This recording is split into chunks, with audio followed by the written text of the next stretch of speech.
Bring out Gridman!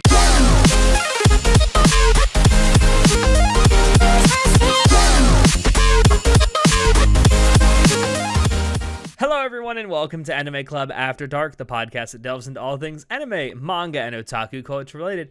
I'm your host, Alex, but you can call me Senpai, and joining me tonight, I just have our Wizard of Wait What, Shinoda.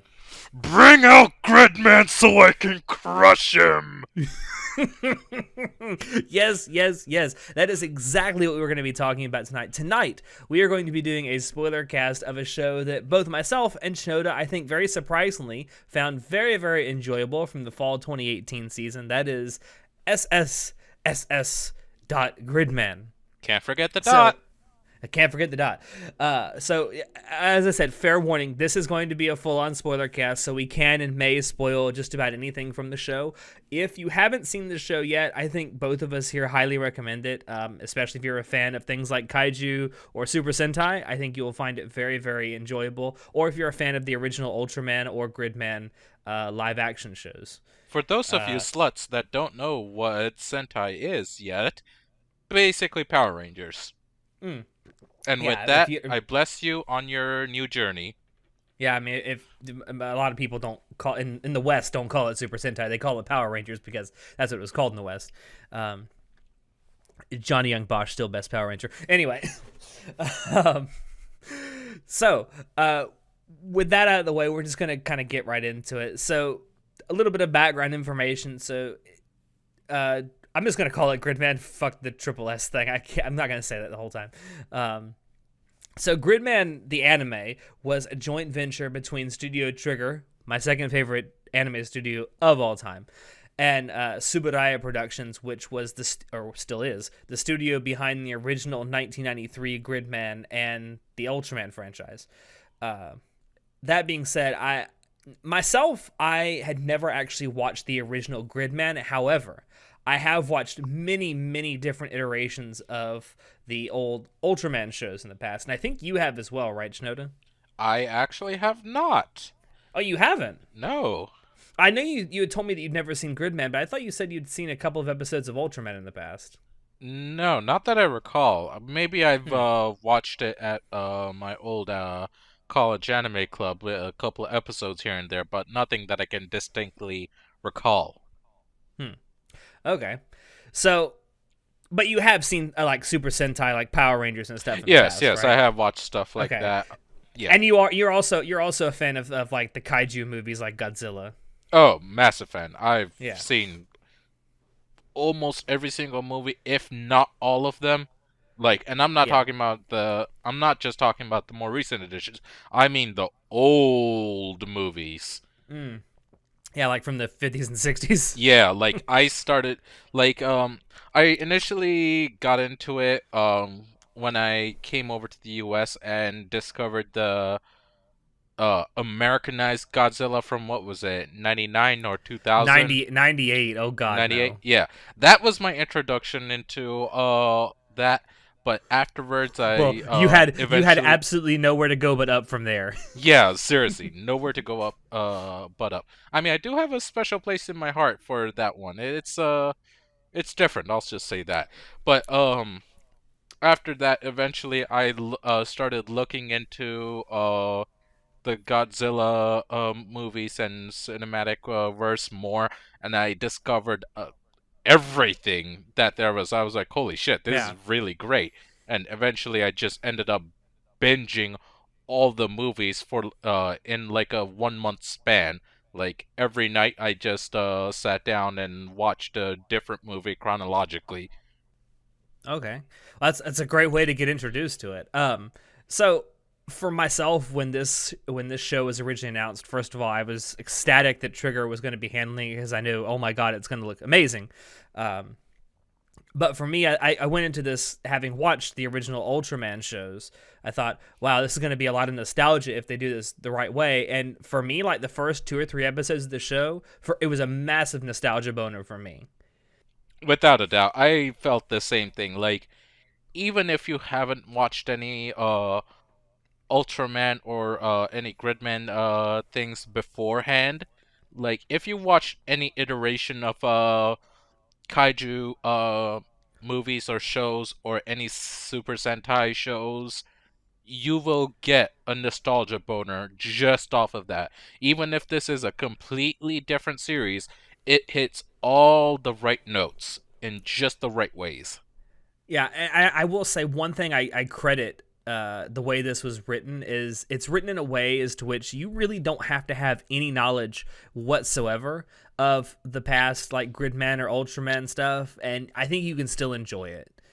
It pays off if you do have some knowledge, but you absolutely do not need it whatsoever.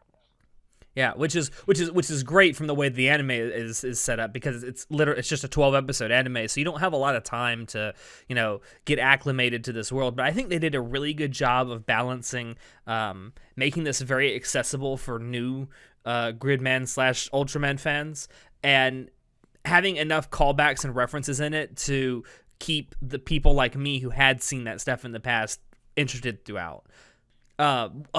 Speaking of callbacks and references, that is one thing that Gridman did a lot of, and I mean they go so far as to actually reference the Ultraman show within the show itself, which is like a meta reference of a caliber that's I've never seen. Like one of the characters in the show is a huge Ultraman fan, Utsumi, and he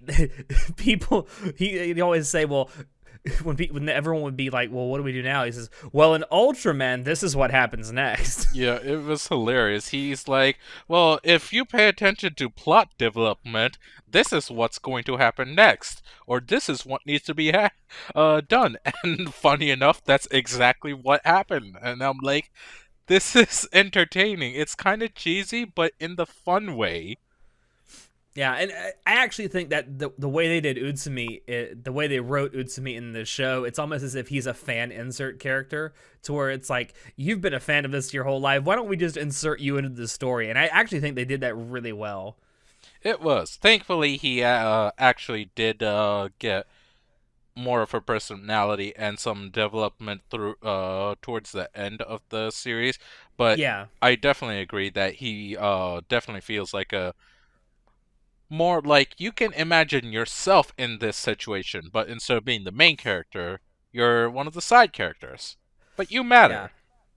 Yeah. Now, I do want to get into the story eventually, but I do want to get into this first. So this anime project, ended up being sort of a love child, I guess you could say, between first-time director for Trigger, Akira Amamiya, and writer Keiichi Hasegawa.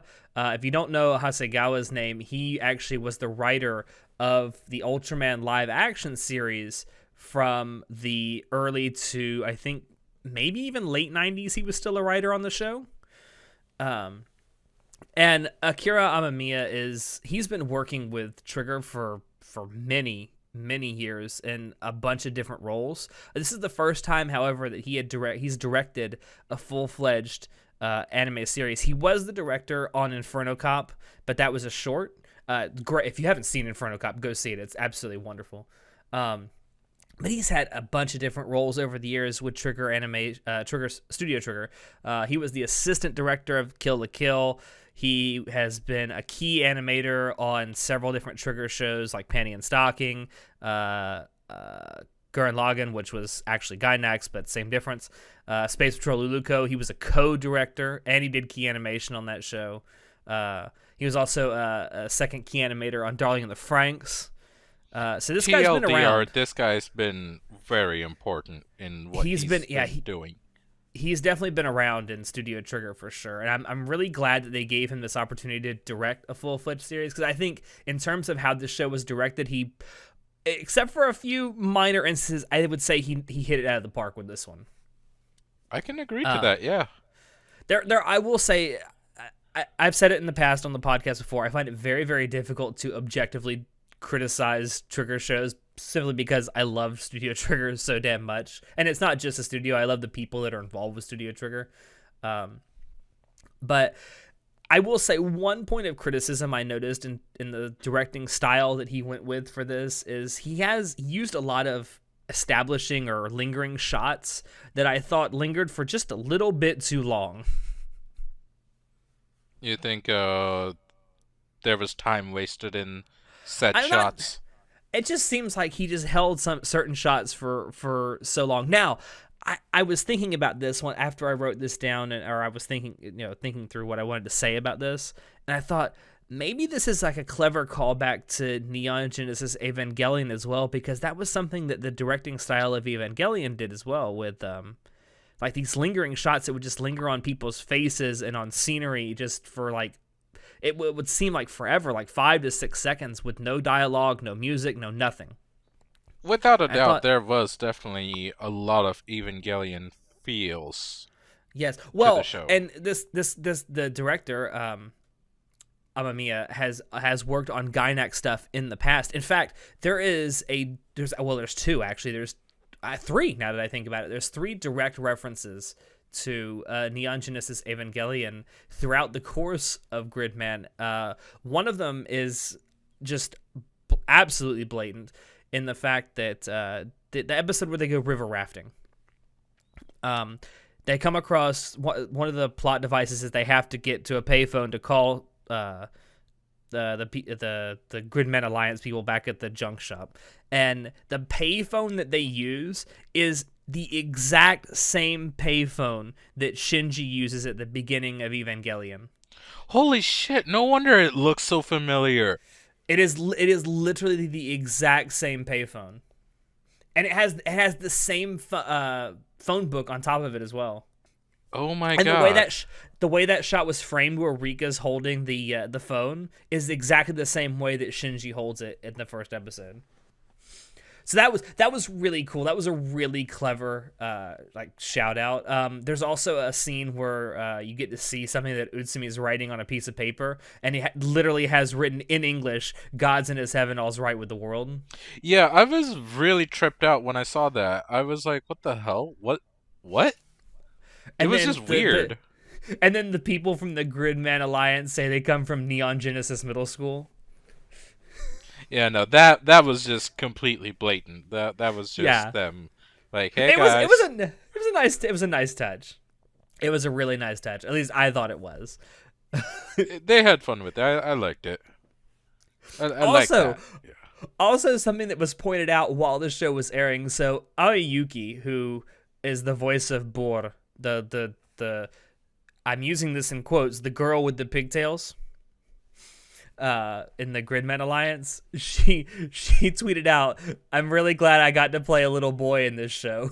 And people were like, "What?" Oh I yeah, thought people went crazy when they figured that, like, that's a trap. What? No one was expecting that. It was just like, hold up, what? I mean, that made it even better. It was just so unexpected. I don't think this is the first time that Aoyuki's played a male character before. I'd have to go and look it up, but surely she's played a male, because she has this sort of voice that you can turn into something masculine. But she's the voice of Tanya in Saga of Tanya the Evil, by the way. Also, while we're on the subject of voices, if you are a fan of Studio Trigger and you have ever seen Space Patrol Luluko, the voice of Alexis Krib, the alien who's kind of influencing Shinjo, is the same guy who voiced Over Justice in Space Patrol Luluko. I felt like I should point that out because he does such a good job in both of those roles. His voice is something else. That best boy. Oh man, I forgot where I was going. Oh, so yeah, the all the call outs and stuff in this to old like Gynax and Triggerworks. And speaking of callbacks and Triggerworks, Akko from Little Witch Academia also makes a cameo appearance as a background character in one of the episodes. Wait, hold on, what? In the river rafting episode, there's a character in the background when they're all looking up at the mountain kaiju that kind of springs up. And if you look closely, one of the characters looks exactly like Akko from Little Witch Academia. Okay, I'm gonna have to go back and look at this because holy shit, I did not notice that. Mm-hmm. Yeah, look, it looks exactly like Akko, and you never see her before, and you'll never see her again.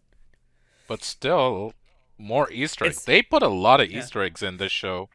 They did. They put a lot of Easter eggs, a lot of references, a lot of callbacks, and that's one of the things I actually ended up really loving about this show. It's not just was it a nostalgia boner; it just was like I'm a show says this all the time. I'm a reference whore, and I guess I am because the more they did it, the more I loved it.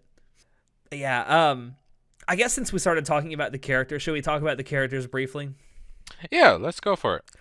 All right. So one point of criticism I want to say with the characters. I liked Yuta a lot. However, I think that Rika would have made a better main protagonist because I think throughout the whole thing she was the only one that questioned anything that was going on.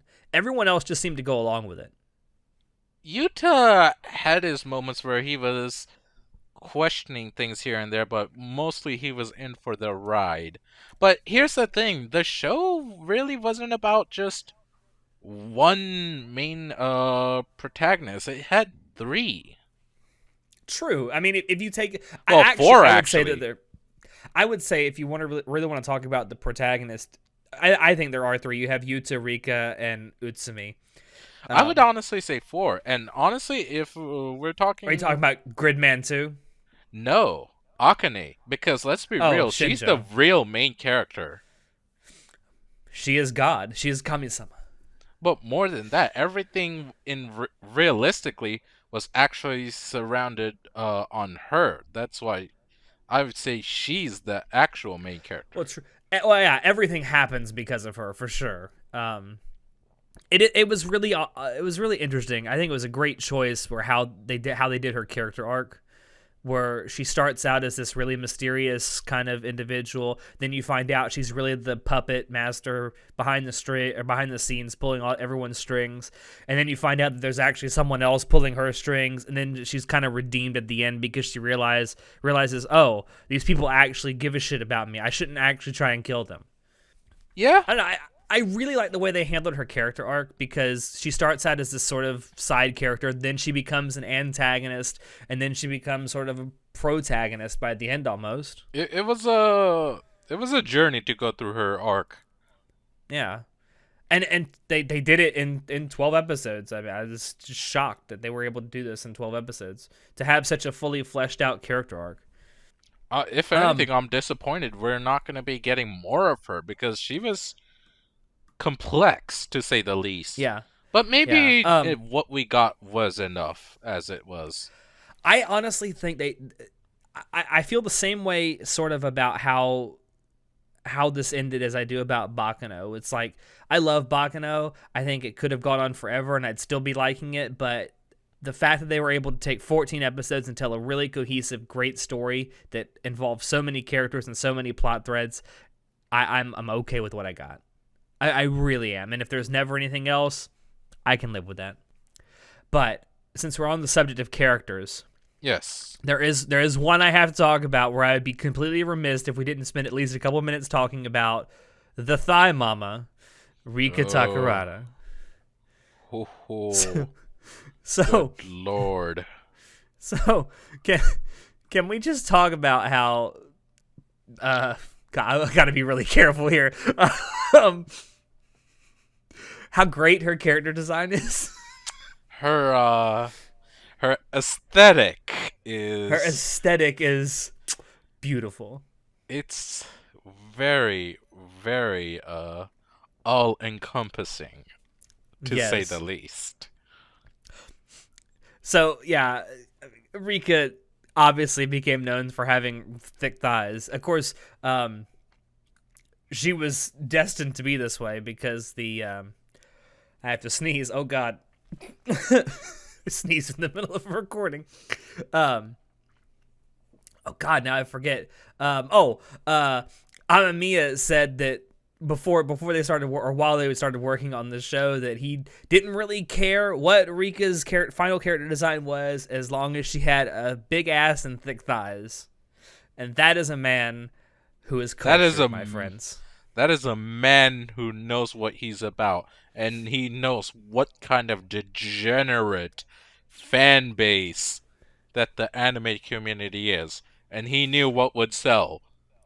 Yep, and he He was made the right. right choice. He made the damn right choice. I They're really, probably seeing. They're gonna be seeing dollar bills for the next year or so off all the sales for this bullshit. yeah, I Good really hope we can God. get. I'm really hoping that soon we can get a Rika figure because I would Oh, it's definitely coming. buy that It's shit. coming. It is without a doubt coming. And Yeah, people will I be would coming too. definitely buy it. Definitely buy it. But yeah, like Rika's design is just aesthetically very pleasing to look at. Not only that, and all the characters I would say have really expressive faces. They're also very unique, which I found to be rather impressive for them to do. Yeah, I mean, one thing that you can say about the character designs in this show is not a single character suffers from same face. Oh no, without a doubt.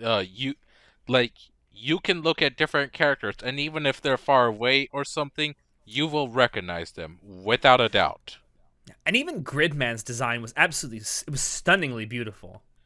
When compared to a lot of other shows and such, yeah, I mean, the way they use the contrasting colors on him to, well, I said complementary colors on him to like have this flow across his whole. It was just really good, and it was definitely complemented by the fact that the animation quality in the show was top notch every time they had a fight with Gridman. they put work into this, and it was rather blatant and obvious, which was amazing. It was a feast for the eyes. Yeah. So before we get into the story, I do want to talk about the animation quality. So with a lot of these seasonal shows that we get, these 12 and 13 episode shows that we seem to get every season now, it's like it used to be the exception, now it's the rule for some fucking reason. It's the norm Um, now. Yeah, it's just how it is. It didn't for newer anime fans out there. That did not used to be the norm at all. Times have changed but- with the rise of the internet. Yeah. I want to talk about the animation quality because a lot of seasonal, for lack of a better word, shows that only are around for 12 or 13 episodes and they're gone. They suffer from like this degradation in animation quality the longer the show goes on, especially if it's a show that I guess the animators lose confidence in. I don't know, where they don't think it's actually going to be good. I don't think it has a matter of confidence. I'm pretty sure it has all to do with budget. Maybe, and of course, this also could be the fact that Trigger teamed up with Tsuburaya to do this, and Tsuburaya is the license holder of Ultraman and Gridman, so that could have had a lot to do with it. So, like, they're just going to pump money to make it look as good as possible, their own property to look good as possible. But I was just very surprised that through all 12 episodes of this show, except for maybe one or two very, very, very minor parts, I thought that the animation quality stayed pretty high up there the whole time. It was consistently high, and if you knew what was going to happen, you know it was going to look good while it was happening, and you didn't have to worry about it. Like you'd never had to worry about, oh, this fight might look rather crappy. Like the typically, unless it's the end of the show fights towards the end, a lot of shows tend to look not as good. But this show, everything was consistent. It looked good and beautiful. Everything was very well animated. Like there was actual fight choreographer words. Choreography. Thank you. That word. It that actually existed, and it was wonderful to watch. Also worth pointing out, I actually found this out after I got through watching the anime. Some of the fight choreography was copied move for move from the original show. Really? Yeah. So, I mean, that's, again, and they did all of this without any kind of motion control. They literally went in and hand drew all the stuff that they saw in the original show. Okay, thinking about it now, though, it does make sense why so much of it looked like it was a person in a suit throwing something around, because back in the day that's how they That's what it did was. things. Yeah, It was literally a guy in a person rubber suit. It was a guy in a rubber suit. That's how they used to do all those shows, those Yeah. special effects laden shows. So that's why it actually looked like it was legitimately someone fighting in there, doing Yeah. all the weird nonsensical moves. because Yeah. they copied it straight up. Yeah, it literally was choreography because it was originally choreographed in the 90s. Oh, that's Also, wonderful to know. that one time where you see Gridman do the transformation and he comes out like with his fist up in front of his face, that is Yes. copied directly from the 1960s Ultraman transformation. Oh, holy shit. Yeah. I think all of the Ultraman transformations from the 60s, I think throughout even the 70s, had that same style where every time Ultraman would transform, he'd like fly towards the camera with his fist out. But yeah, so I just wanted to bring that up because like one of the reasons I love Studio Trigger is because I like their animation, and they went, I would say, pretty much above and beyond what I was ever expecting for this show. Yeah, like especially they put during more the work fights. into it than I ever imagined they would, and I'm happy they did. It was just surprising. Yeah, none of the hiccups in the animation happened during the fights. It was always during like the sort of, I will say, not necessarily emotional, but the one-on-one scenes with certain characters had some interesting animation hiccups. But other than that, I thought that especially during the fights, the animation was top notch. And even the little amount of hiccups that were there, you barely noticed them. Let's be And real. I can only imagine. See, this is what we saw broadcasted. I can only imagine what this is going to look like on a Blu-ray release. Oh, good lord, it's... Because they always when they do the Blu-ray releases, they always go back and clean up the animation. Yep, and this is gonna be a money maker, so cop Yeah. that All right. Blu-ray release. You're gonna enjoy it. I am hoping that someone brings it stateside because I would like to actually own this on Blu-ray as much as I enjoyed it. Considering everything's gotten bigger over the years, I have no doubt it'll eventually make its way here. Yep. All right, so I want to get into this story because I think there is some stuff for us to unpack here. So on Oh, the boy. surface, this I know on the surface going into this, you don't expect a whole lot. I mean, you expect Power Rangers is what you expect, and Power Rangers, for as much as myself and you, Chinoda, might love it, is not really known for having very deep stories. Absolutely not. Cer- It was rather s- simple all the way out. You might have yeah, some things here and there that actually get a little bit sentimental or deep, but it really didn't happen. Not like that. yeah. So, But for in Gridman, Gridman, it's totally different. it was completely unexpected when they actually started going into a story. Like, just straight up, no one really expected it to have a big story. I mean, don't get me wrong, all of these have stories here and there, but nothing that's expected to be big or long running enough for it to matter. But this, it constantly built on itself, and in like as soon as you start it, eventually you start saying, hey, this is, it keeps on going with the story. What's going on? Like, It's there's like there's character something there development, hiding beneath the surface. there's more to this world, there's more to these characters. Like, what is happening? And you start questioning everything, you actually start paying attention. It's amazing. I never expected it. Yeah. So one of the things that struck me as I watched this more and more is the story has lots and lots of symbolism that revolve around depression. And which is, it kind of comes full circle by the end where you realize that Akane is basically just insanely lonely and very depressed. Yep, that's full on depressed. She was And essentially a neat, but uh, actually, eh, if not worse. pretty much. And she thought she didn't have any friends, but all she had to do was open her eyes and see all the people around her, and it's like, oh, okay. But I almost think that the kaiju themselves that she was creating sort of represent different stages of depression. And if you think about it, as the show went on, the kaiju that she was creating became more and more like deformed and grotesque. It was the, you could say it's an allegory for her emotions showing. Well, she was having a breakdown, basically. And you watch the breakdown happen in real time over the show as well. Pretty much, yeah. Hell, Yeah. I would say one of the the saddest episode of the whole show would be when she trapped them in a dream state. Yeah, that threw me for a loop. It's like, did the show start over? Is this going to be a time loop? Is this the Endless Eight all over again? But no, it was so much more. It was so much better. My God. Yeah, yeah, and there's a lot of psychological stuff to unpack there. So one of the things that comes out of that episode is none of the three main characters, so to speak, Yuta, Rika, and Utsumi, they eventually reject the perfect world that Akane creates for all of them in their dream state. So in psychology, this has never, from the best of my knowledge, this has never actually been tested on human beings.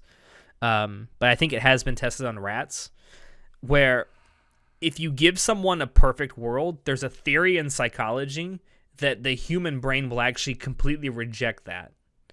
And that's exactly what happens throughout this episode. You actually see them start to question this perfect world that's been created for them, and then eventually they all reject it.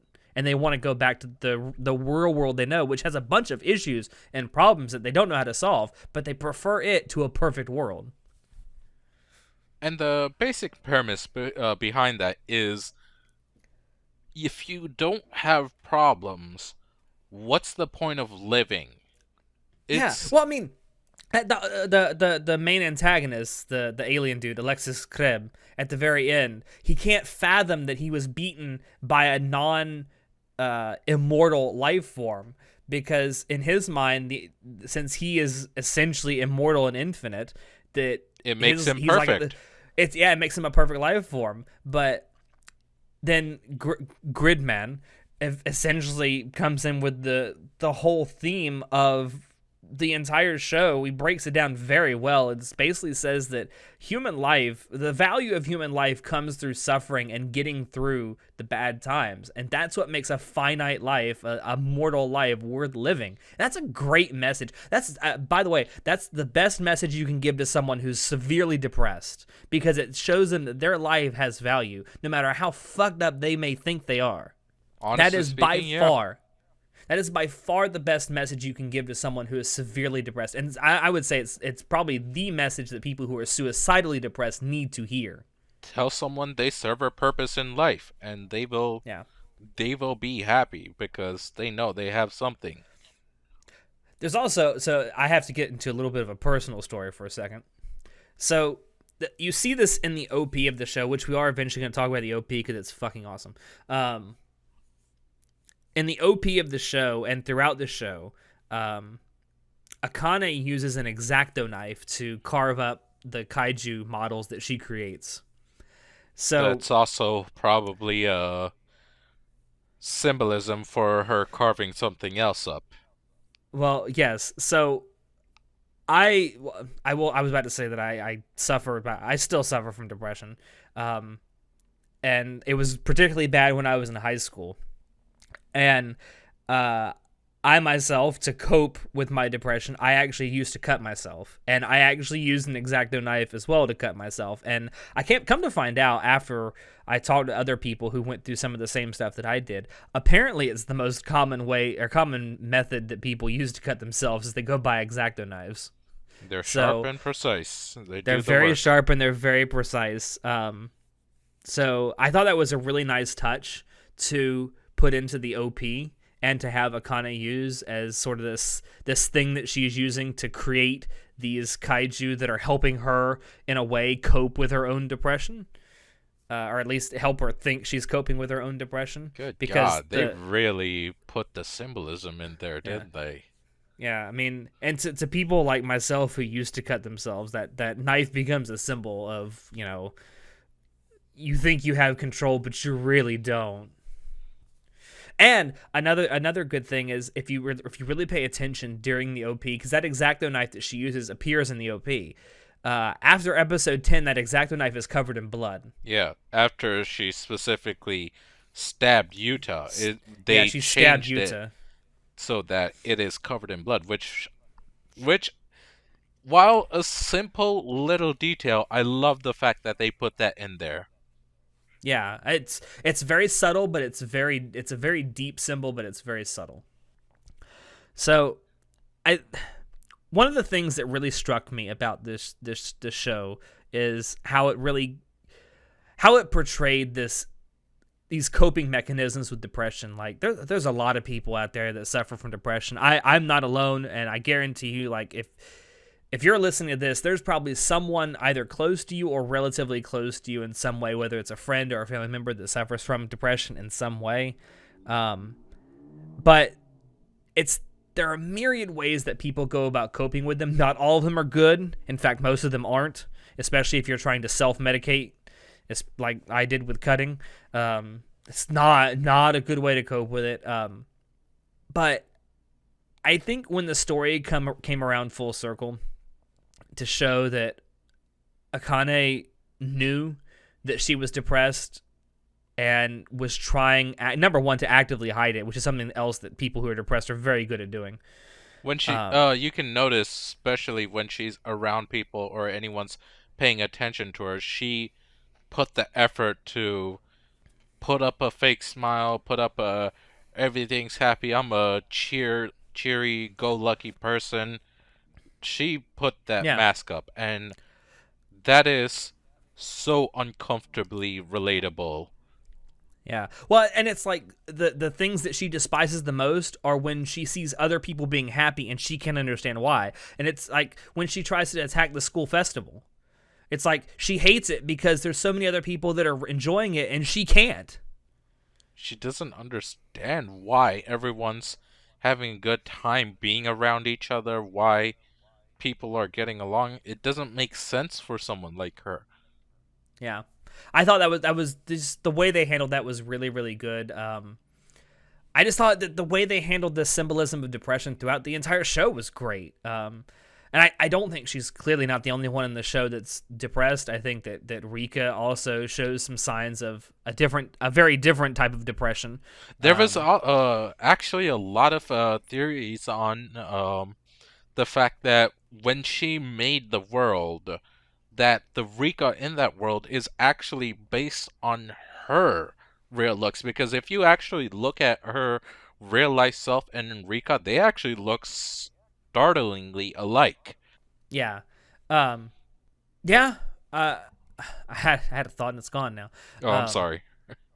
No, it's okay. It's I'm getting old. It's gone. Never mind. Moving on then. Before I do, just that's one of the things that. So up until like I'll say episode 10 or 11, I was content to just look at this show, give it like a 6 or a 7, and say, yeah, I really enjoyed it. It was a great nostalgia boner for me throughout, and think, wow, what a great way to kind of bring Gridman to a new generation of fans, you know. But I was content to leave it at that and think nothing more of it. And then like the last 2 episodes happened, and I thought, wow, it's more like last 3 or 4, right? Well, I would say from episode 10 onwards, so 10, 11, and 12, for sure. Yeah. I thought, wow, they really brought this full circle. I wasn't expecting that. I wasn't expecting there to be like a really hopeful or deep message at the end of it, like there was. And I just thought overall, like the last 2 or 3 episodes really changed my opinion of it from a story standpoint. Like I was really content to give this a 6 or a 7 and kind of go on with it, saying it was better than I expected, but there was nothing special about it. And then I think I haven't given it like a score yet, but I'm thinking I might give it either an 8 or a 9. I straight up gave it like an 8 or a 9. I hold on, let me go check, but I put it somewhere really friggin' high because I was like, whoa. Yeah. Like this, there's a lot more to this philosophically, and they talk about mental trauma and such and depression, and I'm like, yo, this is above and beyond what anyone's expected. Yeah. While you do that, I mean, I just wanted to bring that up because I thought it was something that you and I both agreed on, where we were kind of thinking it was going to be something that was above average, above what we expected, but nothing special. And then like the last few episodes hit, and it's boom! Oh, wow.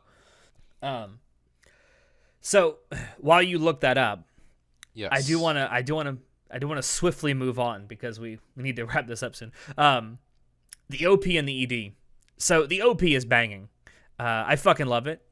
It's unbelievably well animated for an OP. It has very subtle changes throughout the course of the episodes, especially toward the end, like we said, with the X-Acto knife getting covered in blood. Um, I really the song is awesome. The visuals are stunning, and I think there's, unlike a lot of OPs today, I don't think it really gave much away in terms of spoilers in the visuals. They If it did, made there it. was nothing I noticed. They made it matter, but not in a way where you could tell plot details and such. Not You could what after the truly fact. matters. Yeah. You certainly could after the fact, but I don't think before the fact. You Before, couldn't. you could try to maybe guess at it, but you won't really know. After, Yeah, though, you'll be like, holy shit. This all yeah, makes sense now. Also, I give it a yeah. 9. A 9, okay. Yeah. So yeah, the OP is phenomenal. I could listen to that. That song is just, it's so upbeat and hopeful, and it's like, yes. Um, and also when it starts playing in the final episode, it's like, oh. Um, the music in general was pretty good for the show, but the ED is also something I wanted to touch on briefly. So the song stays the same, but and the visuals are the same throughout the first few episodes, but from the middle onward, like from episode 5 or 6 onwards, the visuals tend to change with every single episode. And I thought that was a really good choice, because as the story kind of got darker and darker, the visuals quite literally got darker because the color palette got darker. It's, again, this is to do with consistently. They made sure to pay attention to what was happening in the story and match the feel of it Yeah, in everything else. Also, it's not just the show that matters, but the opening to it and the ending to it, they yeah, matter, and they made sure everything was in the same style and feel. yeah, and they did a great job with that, with the music, and they did that with the visuals as well. All right, so I guess we need to wrap this up soon. So I want to talk about the very final scene in the final episode. It's live action. I have two questions for you in particular. Okay. Do you think this was a good idea, and should this happen more often? I think it's perfectly fine to do some stuff like that, and it was very new to me, and I did not mind it at all because it threw me for a loop, and it wasn't like, if they showed it as someone animated waking up, I'm like, okay, it's a bit different. It was all a dream essentially. But then they decide to go the extra mile and say, yeah, it was all a dream, and it was it's done through a actual person. Like, this happened in real life. And I thought, hey, this only strengthens the show and helps people who are suffering, like Akane, give them a connection. Let them see that there are others out there, and they can. It's not too late. They can reach out for help. They can get better. It is a thing. Yeah. Yeah, absolutely. I thought using I don't know if this would work for every single anime, but I think No, it in definitely particular for wouldn't. this for this particular instance, I thought it really drove home this idea that, listen, like this kind of mental suffering can happen with real people in real life. So take care of yourselves.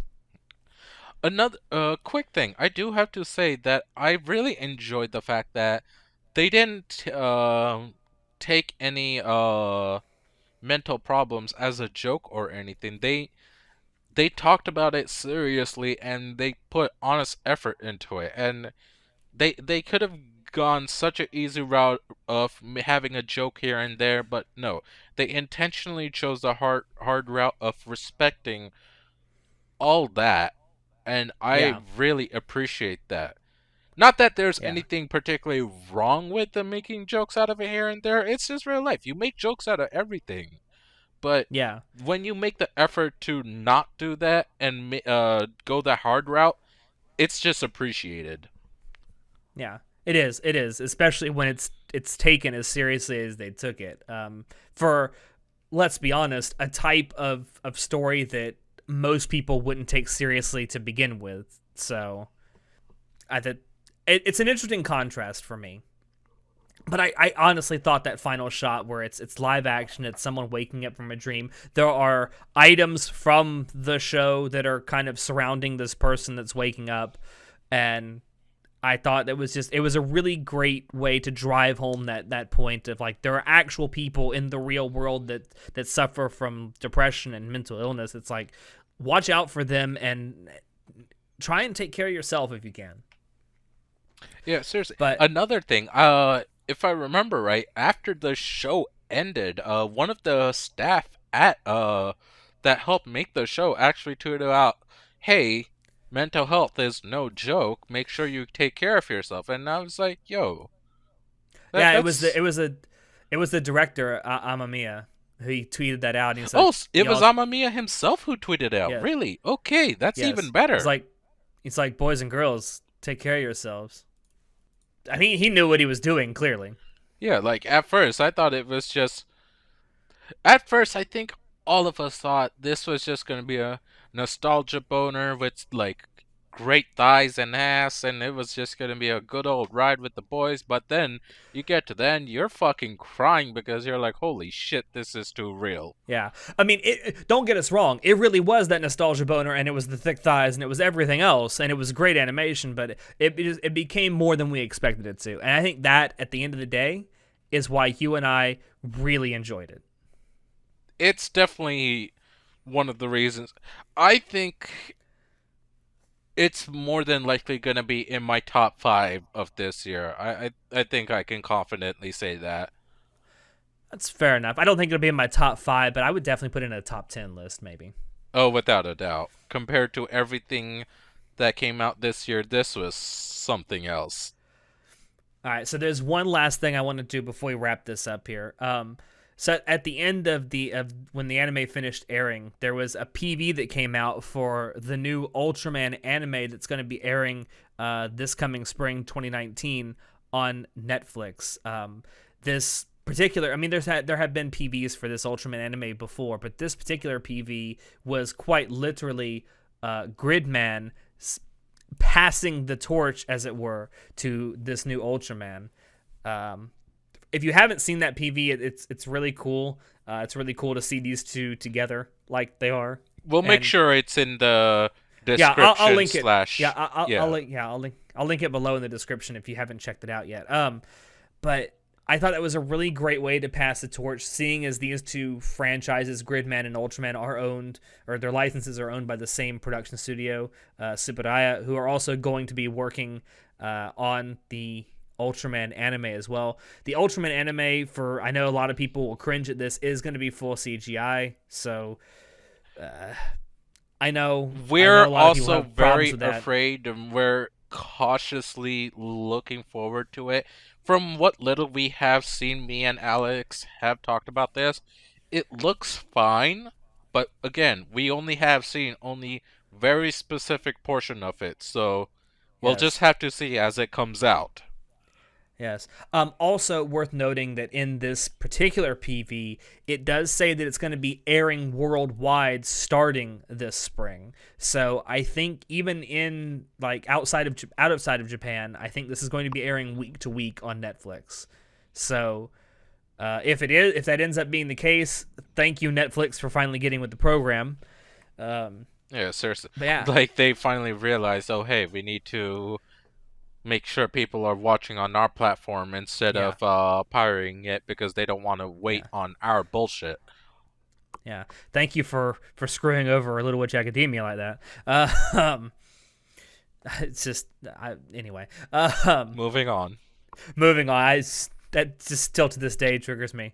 I do want the last question I will ask. I think I know the answer to this, but I'm going to be watching the Ultraman anime. But are you going to be doing? The same thing. I'll check it out, and if it keeps me watching, I'll keep it watching. But especially thanks to Gridman, I have more of a confidence in Super Sentai anime, and that makes me happy. Yeah, I think the best thing that came out of this whole Gridman experience is that I think it got a lot of new fans turned on to this experience that is Gridman / Ultraman, and I think it's gonna encourage some people, maybe not all, but I think a number of people to go check it out and see what all the fuss is about. And I think that at the end of it all, I think it definitely accomplished its goal if that is indeed one of the things it set out to do. Yeah, when you have franchises like this, you can't solely survive on your older fans. You need to keep on bringing in new fans as well. And Absolutely. Gridman did a wonderful job of that. I'm most definitely sure there are going to be new people that are going to check this whole franchise out and find out there's more to everything. There's so much more. And they're gonna explore it, they're gonna spend money on it, and it's just gonna be great. Yep.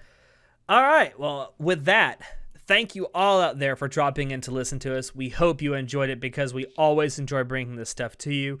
If you want to check out previous episodes of the podcast, you can find us on YouTube, SoundCloud, and iTunes. If you want to keep up with what we're doing and have a little more fun, you can join our Discord server, become a member of our Facebook group, follow our Twitch channel, and visit our websites. And as always, if you have any questions, comments, criticisms, or concerns on this or any episode, feel free to shoot us an email or leave a comment down below in the description where links to all of the above said things will also be.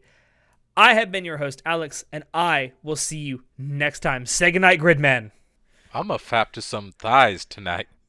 Oh, Jesus Christ. You had to end on that fucker. You motherfucker.